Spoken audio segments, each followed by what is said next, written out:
Good Game Spawn Point, the show for younger gamers by gamers. I'm Hex. And I'm Barjo. Darren, leave my jets alone. You're supposed to land them ASAP, not send them off spinning in circles all over the place. Barjo, there's no need to get your flight paths in a twist.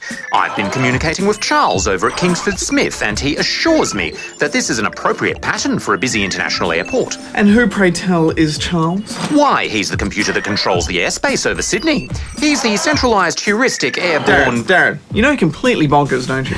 And this is Flight Control, which you may have seen before if you've played it on an iPhone or an iPad, because it's one of the most popular games for them. That's right. The game was developed by Firemint, who are an Aussie company based in Melbourne, who made the game and have ported it to PS3 to make use of the Move. So what do you think? Yeah, look, it's pretty good. I think it's a lot easier to land the planes using the controller than with your finger on the iPad or the iPhone. And also the landing runway seems a bit more forgiving now. And the multiplayer is good fun. Yes, as long as you don't have a robot in your family that interferes with everything. Well, I guess they had to make it so that any player could alter a plane's course to avoid collisions. Yes, and seeing as the aim of the game is to land as many planes as possible, most people probably aren't going to have a problem because they don't have Darren in their house. My system is accurate, Barjo, but you can't avoid pilot error. Human error, if you know what I mean. There are some extra maps in this version too, including that hectic night one. That was really hairy. You know, I think this might be one of the best games we've played in the Move so far, and all the better as it's Aussie made. Yeah, I totally agree with you. But what's up next, Hex? Pokepark Wii Pikachu's Adventure. Oh, Pokemon! Prepare for trouble and make it double! Pika Pika. Psyduck. Prepare yourselves, Poke fans, because Pokepark has arrived for the Wii, and yes, you get to play as Pikachu. The game starts with Mew visiting Pikachu in a dream, pleading for help. You must go to the Pokepark and try and restore order as things have turned a little chaotic. The rainbow over the park has disappeared, the Pokemon are fighting amongst themselves, and the sky prism that protects the park has shattered, sending its pieces all over the place.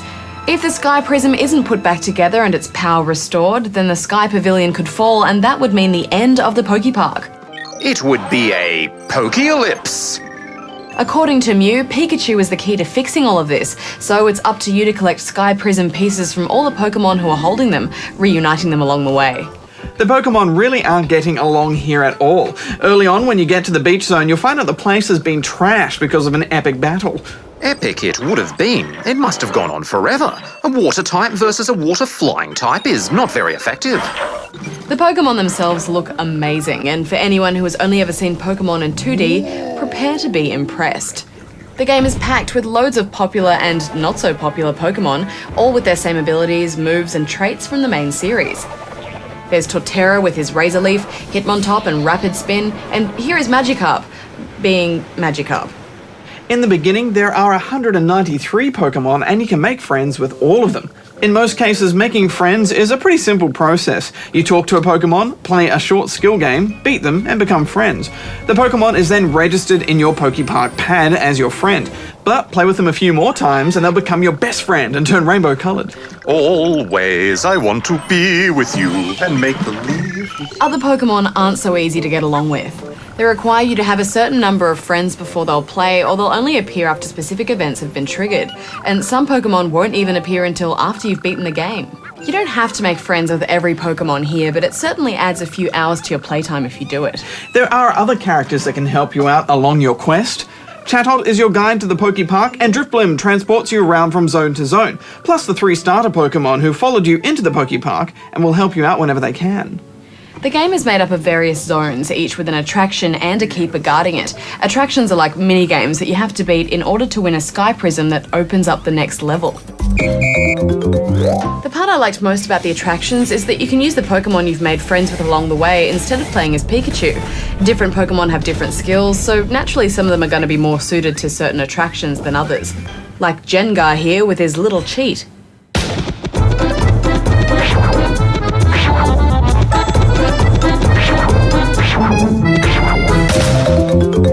I found that the controls were pretty easy to learn. Yeah, although I wish they had used the nunchuck for better control. It's not bad though, using the Wiimote on its side and the D-pad to move around. It mostly works well. Well, mostly. Final thoughts, Hex? Don't go into this expecting the same experience as the handheld Pokemon RPGs, but I think younger, casual fans who just want to play around with some Pokemon will have some fun, so I'm going to give it 6 out of 10 rubber chickens.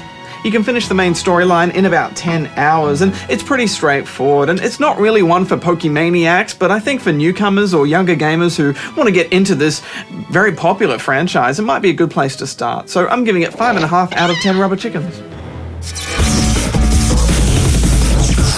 Well, Hex, what's on the Askatron this week? Well, questions badge, lots of questions. This one is from Buzz in Andy's Toy Box in Queensland. You have a little something in your... I can feel it boring into my skull.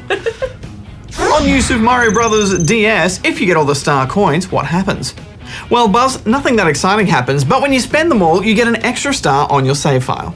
And there are actually 3 bonus stars you can get. 1 from beating the game once, 1 for getting and spending all star coins, and 1 for unlocking and completing all stages, including entering all those cannons.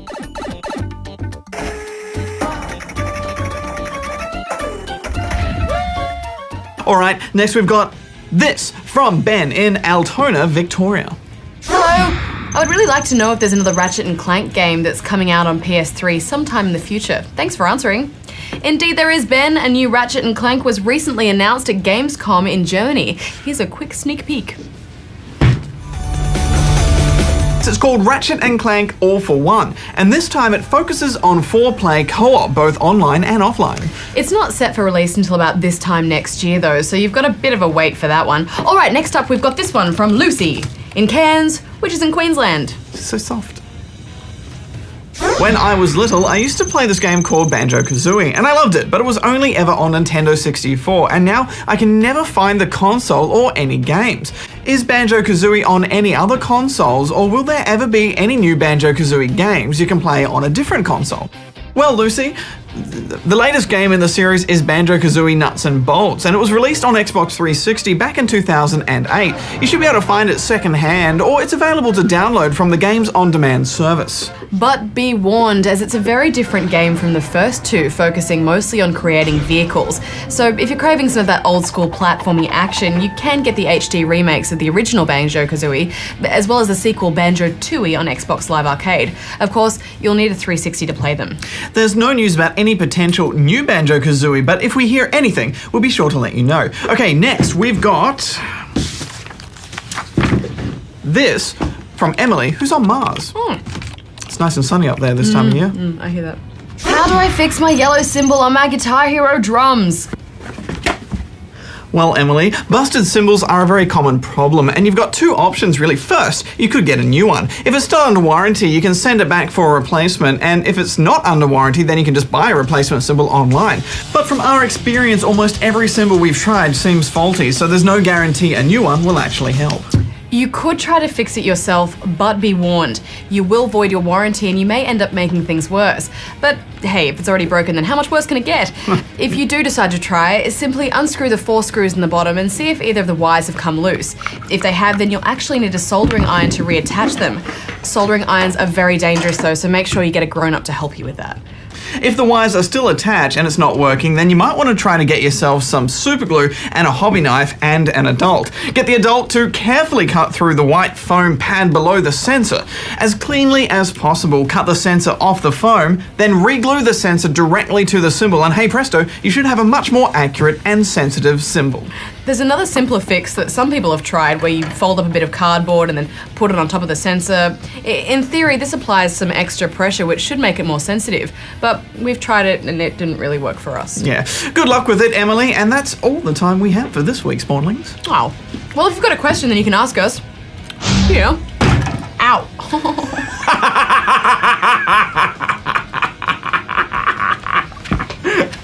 Hat in your face. Smells like girl's hair.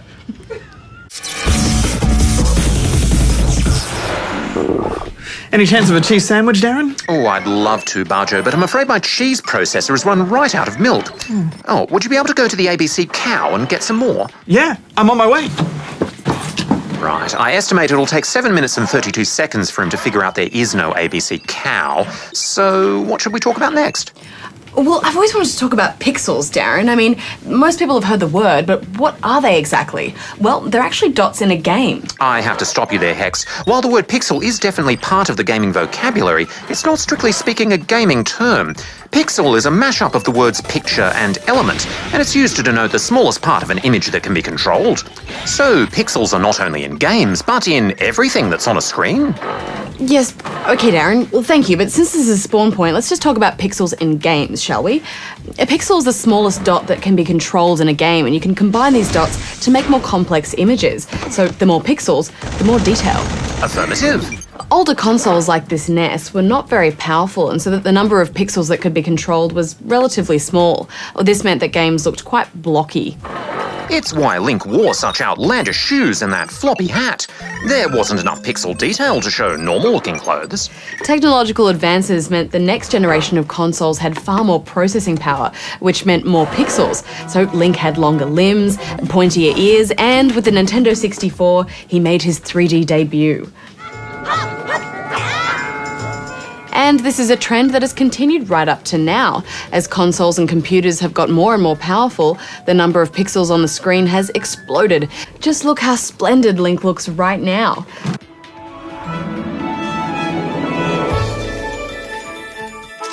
All those pixels hard at work. Hex, there are some other pixel facts that we should share with the spawnlings. Go right ahead. Well, there are other forms of pixel-style dots that go into making our images in our games, such as texels, they're textured elements, and voxels, they're volumetric elements, or 3D pixels. Then there are wireframes and polygons and... Oh, hey, you know what? I might actually just go help Barjo milk that cow. But I haven't even told you about jaggies. There's a fascinating story attached to jaggies. But wait, you know there isn't a cow, don't you? So why did you... Oh.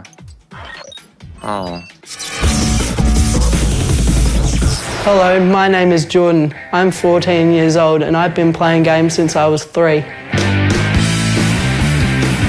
I'm Phil, Jordan's dad. I'm too old to remember my age, but I've been playing games with my son for 14 years and enjoyed every moment. We have about 1,000 games inside, but with the shed and the cupboards, we might have another 100 to 1,000 games. Consoles, we have about 30, maybe? Yeah, 30 different ones, Yeah. plus duplicates of a lot of them. I was first introduced to gaming when my dad got out the Sega Mega Drive and had Sonic 2. I really liked the game, all the colours and the fast pace, it was just awesome. It's a fast-paced side-scroller. You just have to try and reach the goal. And after every 2 levels, you get your boss and beat that and progress through the game. It was just a great game. My favourite game is, and has been for a long time, Guardian Heroes. It's a beat-em-up game on the Sega Saturn, released in 1996. I'm more into the older games. I want to finish off them before I start getting into anything really new. My favourite gaming moment was probably the time I finished Sonic 2, because you have to verse 2 really hard bosses with 0 rings, which is no life. And I finally completed it. I was really excited and went a bit crazy. It's good.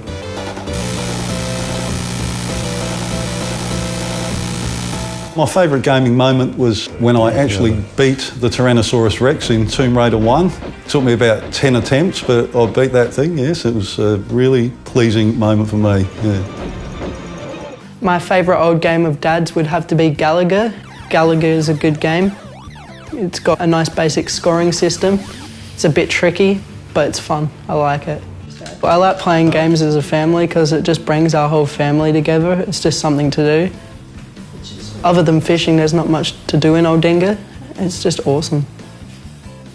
I'm really lucky that my dad's been collecting games for 14 years and he's going to pass it down to me. It's kind of like a family heirloom, our games. And I'm really happy he's doing this for me.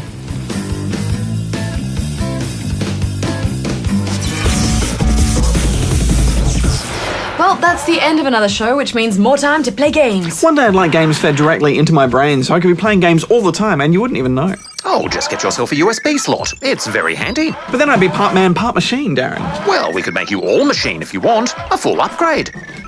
You guys, this is creeping me out. Next week, we'll bring you the best games in football with Pro Evolution Soccer 2011 and FIFA 11.